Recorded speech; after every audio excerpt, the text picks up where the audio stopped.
हे पिलामाने welcome back to SI Odia. आज आमे हमर पार्ट्स ऑफ ए सेंटेंस रो बा ग्रामर रो फास्ट विषय रो आमे आज फोर्थ लेक्चर को स्टार्ट करिबा। देखो आज रो क्लास हम पे बहुत इंपोर्टेंट। आमे previous class declarative sentence, imperative sentence and also I think interrogative sentence हम साथ देथिले। जस्ट गोटे ही पार्ट रहितला जोटा कि एक्सक्लेमेटरी सेंटेंस। देखो सेटा टिके इंपोर्टेंट थिला। से ମୁଁ ଚାହୁଁଥିଲି କି କ୍ଲାସ କୁ ବେଶୀ ଲମ୍ବା ନ କରିକି ଆଜିର କ୍ଲାସ ରେ ଆକୁ କରିବା ପାଇଁ। ଆଉ ପିଲାମାନେ ଯୋଉମାନେ ଏଇ ଭିଡିଓ କ୍ଲାसेस ରେ ଜଡିତ ହଉଛ ସେମାନେ ମନେ ରଖ ଆମ ଏଇ ଯୋଉ ଲେକ୍ଚର ସବୁ ଆସୁଛି ଏଇଟା ସବୁ ତମର ବୋର୍ଡ ଏକ୍ସାମ ପାଇଁ ବହୁତ କାମ ଦବ। ନାଇନ୍ଥ ରେ ତମେ ଯୋଉ ବୋର୍ଡ ଏକ୍ସାମ ଦବ, ନାଇନ୍ଥ ରେ ବି ତ ବୋର୍ଡ ହୁଏ ନା, ତ ନାଇନ୍ଥ ରେ ଯୋଉ ତମେ ବୋର୍ଡ ଏକ୍ସାମ ଦବ ସେ ବୋର୍ଡ ଏକ୍ସାମ ପର୍ସପେକ୍ଟିଭ ରୁ ଆମେ ବୋର୍ଡ ଏକ୍ସାମ କୁ ଲକ୍ଷ୍ୟରେ ରଖିକି ପଢିବା। କାହିଁକି ନା ଦେଖ ବୋର୍ଡ ଏକ୍ସାମ ରେ ତ ଫାର୍ଷ୍ଟ କ୍ଲାସ ସବୁ ହିଁ ପଢିବ ନା, ତ ସେଇ ବେସିस ରେ ଆମେ पूरा ମୁଁ ଯେତିକି ଚାପ୍ଟର ଏତେ କ୍ଲିୟର କରେଇବି ୟୁଟ୍ୟୁବ ରେ ସେତିକି ତମକୁ ଏତେ କ୍ଲିୟର ଆଉ ଏତେ ବେସିକ ଭାବରେ କ୍ଲିୟର ହବ କି ତମେ ଆଟ୍ ଏନି ହାଉ ଇଂଲିଶ ରେ ଯେତିକି ବି ଚାପ୍ଟର ମୁଁ ଯେତିକି ପଢେଇଥିବି ସେତିକିରୁ ଯାହା ପ୍ରଶ୍ନ ପଡିବ ତମକୁ ଆସିଯାଇପାରିବ। ତମକୁ ଲାଗିବନି କି ତମେ ୟୁଟ୍ୟୁବ ରେ ଏତେ ଭଲ କଣ୍ଟେଣ୍ଟ ପାଉଛ, ଠିକ ଅଛି। ଆଉ ଯାହା ପିଲାମାନେ ତମକୁ ଆମ କଣ୍ଟେଣ୍ଟ ବିଷୟରେ ଯାହା ବି ଯେମିତି ବି ଫିଲ୍ ଆସୁଛି ଯେମିତି ବି ଲାଗୁଛି ତମମାନେ କମେଣ୍ଟ ବକ୍ସ ରେ ଜଣାଅ। ଆଉ ଯଦି ଭିଡିଓ ଭଲ ଲାଗୁଛି ତାହେଲେ ଭିଡିଓକୁ ଲାଇକ୍ କରିବ ଆଉ ନିଜ ସାଙ୍ଗମାନଙ୍କ ପାଖକୁ ସେୟାର କରିବ, ଚ୍ୟାନେଲକୁ ସବସ୍କ୍ରାଇବ କରିବ, ଠିକ ଅଛି। ଚलो ଆଜି ଆମେ ଆଉ ବେଶୀ କଥାବାର୍ତ୍ତା ନ କରି ଆମର କ୍ଲାସ କୁ ଷ୍ଟାର୍ଟ କରିବା ୱିଥ ଏକ୍ସକ୍ଲାମେଟରୀ ସେଣ୍ଟେନ୍ସ। ଦେଖ एक्सक्लामेटरी सेंटेंस देखो पिले मु तुमको पूरा प्रॉपर्ली लेखि लेखि बुझुजी हेले मो सहित तमे भी जदी लेखिबो तमर भी लेखा प्रैक्टिस हबो। आ 10th रे एगुडा को बहुत इंपोर्टेंट जदी एगुडा को देखो मु बहुत पिला को देखे जो मान के एगुडा ए 9th क्लास रो ए बेसिक गुडा को क्लियर न थांदे आ 10th रे बहुत हैरान होते। तेणु आशा करे कि एई सीरीज रो तमने एटा शिक्षा करी कि आउ ए टेंशन ने पड़िबो। देखो एक्सक्लामेटरी सेंटेंस पिले एक्सक्लामेटरी माने कोन? एक्सक्लामेटरी रो अर्थ होजी विस्मय सूचक। मन रख एक्सक्लामेटरी सेंटेंस रो अर्थ एक्सक्लामेटरी रो अर्थ कोन? आश्चर्य विस्मय, बुझले नै? तो एक्सक्लामेटरी सेंटेंस माने आश्चर्यजनक वाक्य बा विस्मय सूचक वाक्य जेमति कि तमे सपोज जार सरप्राइज हो चमकी पडुजो सेटा तमरो को भली भाबरे एक्सप्रेशन बाहरिबो सेटा को ही हमें कोन एक्सक्लामेटरी सेंटेंस, ठीक अछि। आ मन रख एक्सक्लामेटरी सेंटेंस रो एंड रे बा सेंटेंस रो शेष रे आमे गोटे मार्क को यूज करू सेटा कोन पिला माने एक्सक्लामेशन मार्क। मन रख एटा कोन एक्सक्लामेशन मार्क, ठीक अछि। देखो मु तुमको डायरेक्ट एग्जांपल सहित बुझौजी। देखो मु गोटे example Delhi how wonderful, how how wonderful it is, how wonderful it is, किते wonderful Etah, how wonderful it is, ठीक अछि। तो एटा तमे कोन लगैलो एटा तमे विस्मय सूचक लगैलो बा एक्सक्लेमेशन मार्क लगैलो माने किते सुंदर एहा देखिबा को, ठीक अछि। आ गोटे एग्जांपल दो देखो पिले what a nice chance, what a what sorry एडा छाड़ी गली what a nice chance, what a nice chance. देखो अच्छा what a nice chance it is लिखि दबा पूरा कर दबा एटा को इट इज पिला माने गोटे कथा मन रख एई जो पार्टटा लेखुनी इट इज टा एटा तमे लेखिले भी चलिबो न लेखिले भी चलिबो एटा किछि माने बाध्यतामूलक नाही, ठीक अछि। देखो पिला माने एटा सब्जेक्ट कोडा जानजो कि नै मते कुहो हाउ वंडरफुल इट इज मु जो लेखिली किबा what a nice chance it is एटा जो लेखिली एटा सब्जेक्ट पार्ट किए एटा पिला माने तमे जानि के आश्चर्य हबो सब्जेक्ट हो जे हमर इट तमे जानि थिया दरकार काहे ना एतिकी तो बेसिक तमर क्लियर थिबो। जदि भी क्लियर नै टेंशन नियोनी। आउ प्रेडिकेट किए पिला माने प्रेडिकेट हो जे इज टा हला सब्जेक्ट किए इट हो जे सब्जेक्ट प्रेडिकेट किए पिला माने प्रेडिकेट हो तमरो इज एठे भी इज एठे भी इज बुझा पड़ला। तापर देखो मु कहबी आ गोटे example navy what a terrible, what a terrible What a terrible sin. What a terrible sin. What a terrible sin.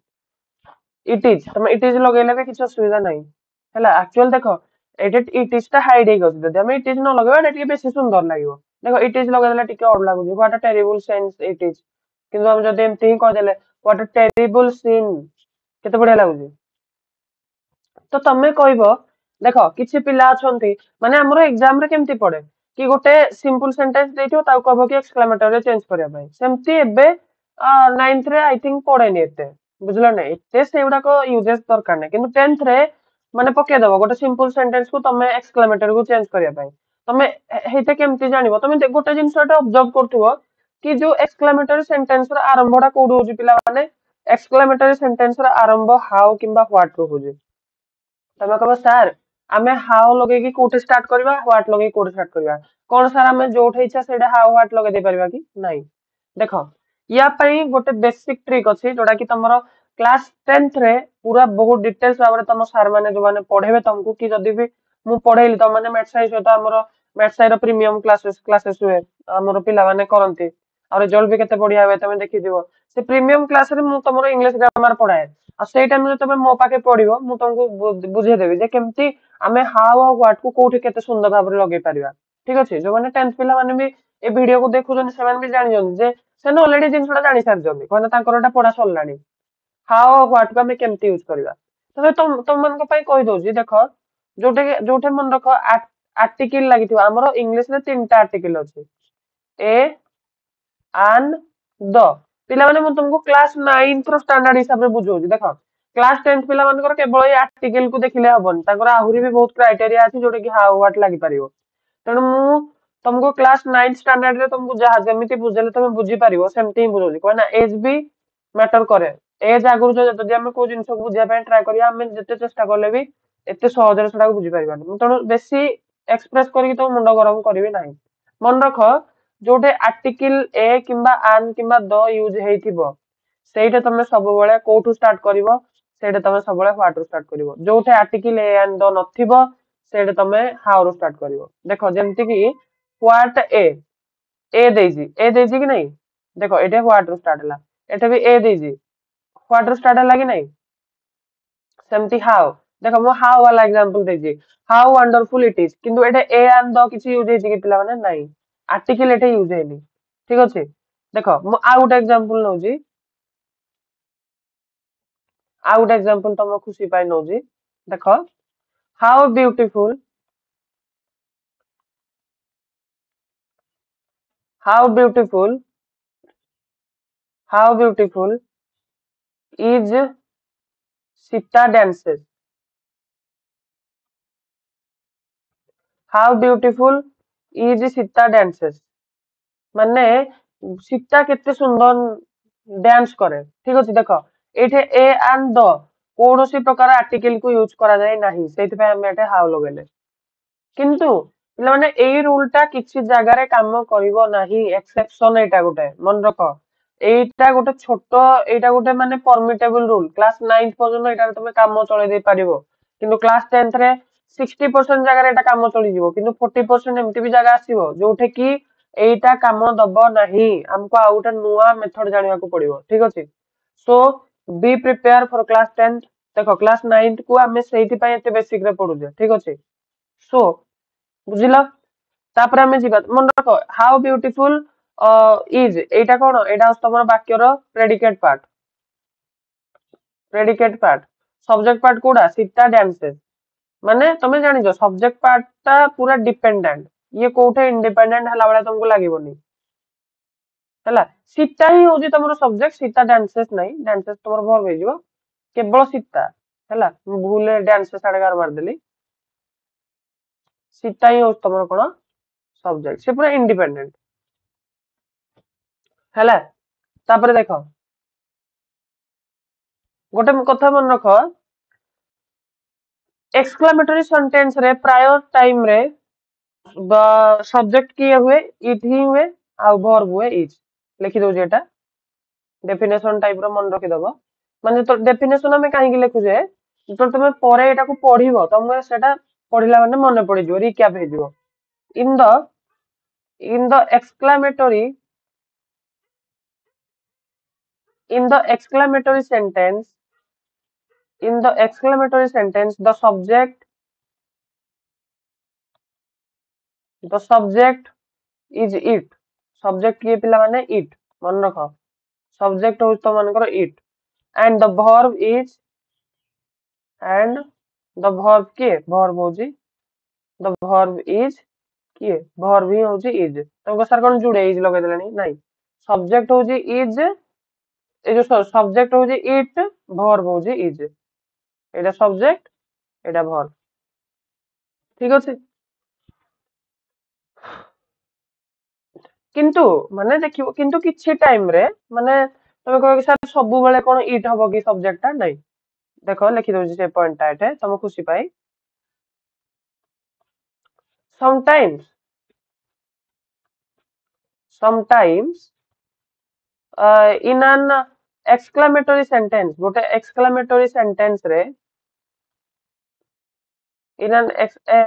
जो exclamatory sentence the subject has mentioned the subject has mentioned माने subject mention कर देथिबो, ठीक अछि। एतिकी थिला तमरो sentence रो माने simple sentence रो type. मु तुमको कहथि सेंटेंस हो थ्री टाइप्स रो simple, complex, simple compound complex, सरल यौगिक जटिल। तो तापर आज हमें पढ़िबा गोटे स्पीच के गोटे स्पीच रो केतेटा पार्ट्स ऑफ ए स्पीच बर्तन हमें पढ़िबा। सो बी रेडी, देखो हेडिंग दियो पिला माने parts of a speech, parts of speech. आमे इंग्लिश को इतने सुंदर भाव में पढ़िया पिले तमे भी माने इंग्लिश प्रति जो मानकर भय भी अछि से मानकर भय दूर हो जिवो हैला।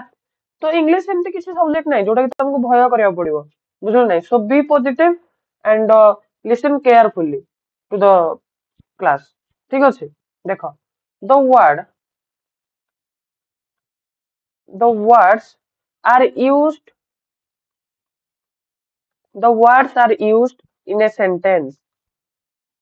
माने गोटे सेंटेंस रे जो वर्ड्स गुडा को हमें यूज करू are called parts of speech,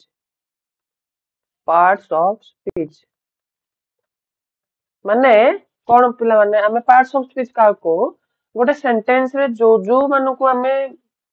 नेई की जो मानु को नेई की हमें सेंटेंस को तैयारी करू ताको हमें पार्ट्स ऑफ स्पीच कहू। और वर्ड क्लासेस बोली मध्य कहू, पार्ट्स ऑफ स्पीच भी कहि परिबा। आ कोन कहि परिबा पिला माने वर्ड क्लासेस बोली भी कहि परिबा। टिके हाईलाइट कर दियो पिले, हाईलाइट कर दियो एटा पार्ट्स ऑफ स्पीच आ कोन वर्ड क्लासेस, ठीक अछि। There are 9 kinds of part of speech. हमर 9 प्रकार रो पार्ट्स ऑफ स्पीच अछि, देखो there are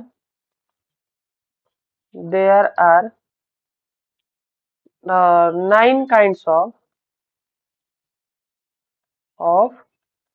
parts of speech, parts of speech। हमर 9 प्रकार पिला माने पार्ट्स ऑफ स्पीच अछि। नंबर 1 बट देखो बहुत इंपोर्टेंट एटा पिला माने। नंबर 1 याको हमें कोन कहू पिले नाउन, देखो नाउन, ठीक अछि। तापरे प्रोनाउन, सेकंड हला कोन पिला माने प्रोनाउन। थर्ड किए एटा मन रखि दबो जेमते एटा पर मुखस्थ कंठस्थ गलस्थ हो जिवो। Noun, pronoun, verb. 4 नंबर किए पिला माने एडवर्ब, एडवर्ब पर आसीबो किए एडजेक्टिव,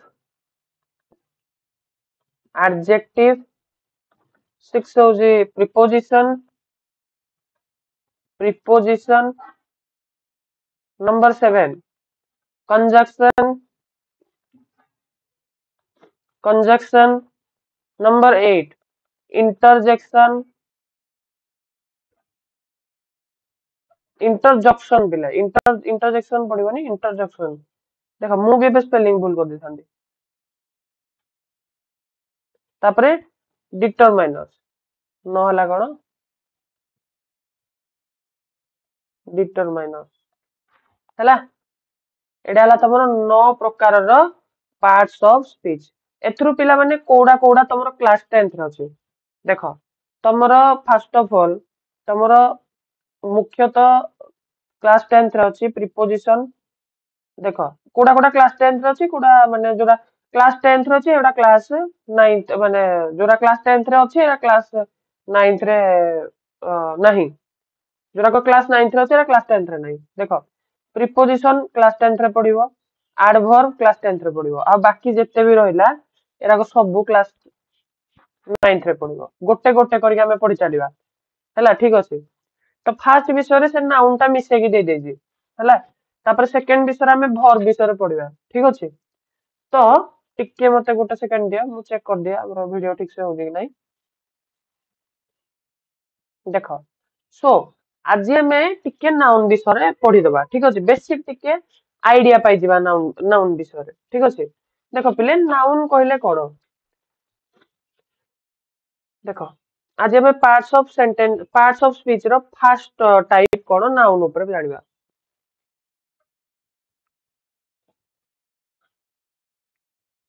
नाउन देखो पिले नाउन कहले कोन देखो मु तुमको गोटे बेसिक माने बही को छाड़ी दियो मु तुमको गोटे एमिति डेफिनेशन कहबी तमे एटा पूरा आराम से मन रख दे पारिबो मन रखो ऑल द नेमिंग वर्ड्स मोटे लिखि दउजी all the naming words are called noun माने दुनिया रे पिला माने जेते भी नेमिंग वर्ड्स अछंती ना वाला वर्ड जेते भी ना मन रखो जेते भी ना दुनिया रे अछि जेते भी ना मु सपोज कहबी मो ना अभिषेक तुमो ना होजे विष्णु आउ जन को ना विकास आउ गुटे ना हला महानदी आउ जन को ना हला ग्रीन आउ जन को ना हला पॉपकॉर्न ए सबु दुनिया रो जेते भी ना आमे ताऊ कहबा नाउन बुझलो कि नहीं देखो तो मु आउ टिके डेफिनेशन दउजी नाउन विषय सम वर्ड्स आमे धीरे धीरे नाउन को बहुत भल से जानिबा नाउन कहले कोन देखो जेमति कि आमे जनक सहित सपोज दोस्ती करजे आमे जनक सहित सांग होजे आमे तांको विषय रे आगो फास्ट सब जानि कि तांको सहित सांग होजे कि नहीं ना थोड़ी ना सांग सांग न जानि न चिनि कि से डायरेक्ट सांग नहीं आमे आगो आम सांग जा सहित सांग होबा आमे तारो से केमतिया पिला से केमति तार बैकग्राउंड कोन आमे सब जानि कि सांग होबा ना आज गोटे खराब पिला हेतु आमे सांग होला माने आम संगत भी खराब हे जिवो तो सेमति आमे नाउन को जानि आमे नाउन को बर्तन जानू जे ठीक अछि देन जानिबा कि नाउन दा उपकारी कि अपकारी ठीक अछि देखो सम वर्ड्स एटा तमे टिके जानि भी थिबो माने एसएसबीएम रे पढुतलो से नाउन कोन जानि थिबो some words name a person गोटे पर्सन रो ना हो किंबा an object or a class they are called a noun एटा भी गोटे डेफिनेशन ठीक अछि nouns are the naming word आ गोटे डेफिनेशन देखो लिखुजी माने nouns भीतर जेते जिंस सब हम लिखि दउजी nouns are naming word एमाने गोटे गोटे पिला माने कोन naming words जेमति कि तमे कहि परिबो naming a person naming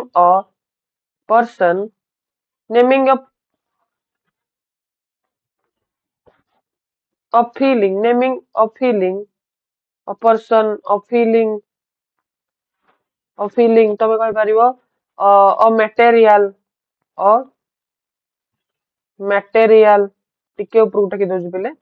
a material आ कोन कहि परिबो पिले जेमति कि an object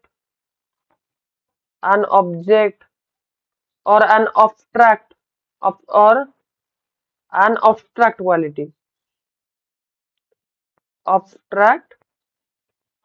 quality ठीक अछि nouns are the most important word classes मन रख आमे माने पार्ट्स ऑफ स्पीच रो सबुठु इम्पोर्टांट पार्ट किए नाउन एटा भी लेख nouns are nouns are important word classes important word classes ठीक अछि noun is the name of a person place or thing तमे एटा भी कहि परिबो noun गोटे ना कहार गोटे पर्सन रो गोटे व्यक्ति किंबा गोटे जागा किंबा गोटे जिनसर बुझलो नै noun noun is the name of a person is the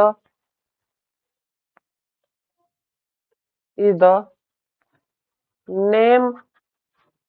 of a person गोटे पर्सन रो ना ठीक अछि किंबा तमे कहि परिबो प्लेस गोटे जगार ना किंबा गोटे थिंग रो ना name of a person place and things etcetera एगुड़ा को तमे कौन कुह पिले नाउन बोले कुह मन रख ना बुझलो कि नहीं या कोई हमें कहबा नाउन ठीक अछि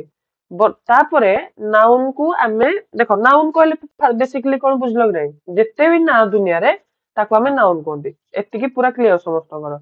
जदि भी क्लियर नहीं ताले पचारो कमेंट बॉक्स रे मु रिप्लाई देबी हैला देखो तो वर्तमान नाउन को पुणी 5 भाग रे व्यक्त करा होला कोन करा होला पिला माने नाउन को 5 भाग रे व्यक्त करा होला कोन कोन करा होला लेख दे आर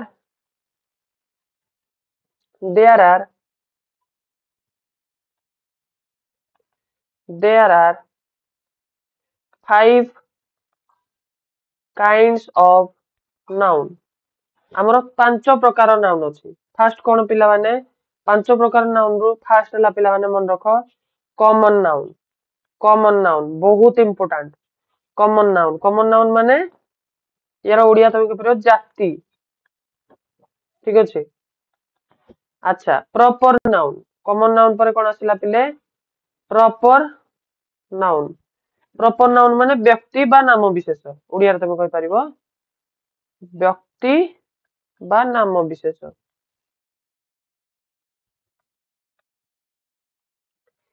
तापरे 3 नंबर की आसिला पिले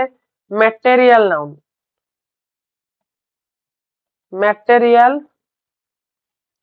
नाउन तापरे की 4 नंबर रे abstract नाउन मन रख सॉरी पिला माने टिके पछाडो नॉइज हला सॉरी देखो मटेरियल नाउन abstract नाउन रो ओडिया कोन पदार्थ बा वस्तु वाचक विशेष्य जाने नाउन रो ओडिया कोन जाने विशेष्य हला इन ओडिया गुडा पिला माने मु टिके घबरा हो जाए सॉरी फॉर दैट विशेष्य ठीक अछि देखो याको हम कहबा विशेष्य मटेरियल नाउन माने पिला माने कोन वस्तु विशेष बा वस्तुवाचक विशेष्य वस्तुवाचक